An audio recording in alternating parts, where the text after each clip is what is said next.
a letter. Kamal Hassan in the letter says that India's constitution guarantees freedom of expression, guided by reason, never diminished by opacity. The moment is larger than any one film. It reflects the space we accord art and artists in a constitutional democracy. He also goes on to say that film industry must engage with the government bodies. He says that cinema is not the labor of an individual alone, but the collective effort of an ecosystem of writers, technicians, performers, exhibitors, and small businesses whose livelihoods depend on a fair and timely process. He also urges the entire film industry to unite and engage in meaningful, constructive dialogue with the government institutions. Such reform, he says, will safeguard the creative freedom, uphold constitutional values, and strengthen India's democratic institutions by affirming trust in its artists and its people.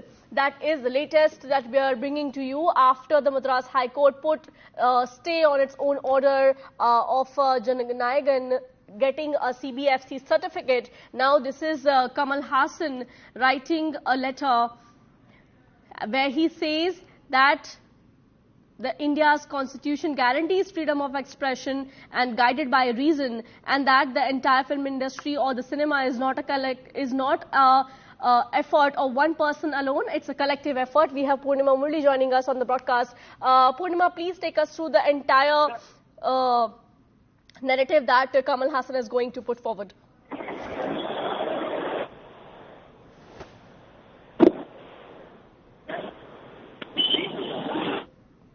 All right, we have a problem with the Purnima's connection, but this is the latest that we are giving to you about what Kamal Hassan has said after the film. After the film did not get CBFC certificate.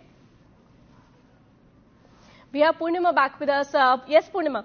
Constructive discussion, and the process should also be transparent. That's something that Kamal Hassan highlighted. Clearly, the discussion and debate right now is about why there has been a delay in the censor certificate being issued to films, and Parashakti managed to get the certificate late last afternoon. But Kamal Hassan also now coming out in support of movies that are facing similar issues, saying that it's time for constructive discussion, transparency over the entire process. That's something that Kamal Hassan has said through a statement, clearly backing films like Jananayagan that are facing legal hurdles ahead of the release, and the release has now been postponed. Those inputs, but that's all the time we have on this edition.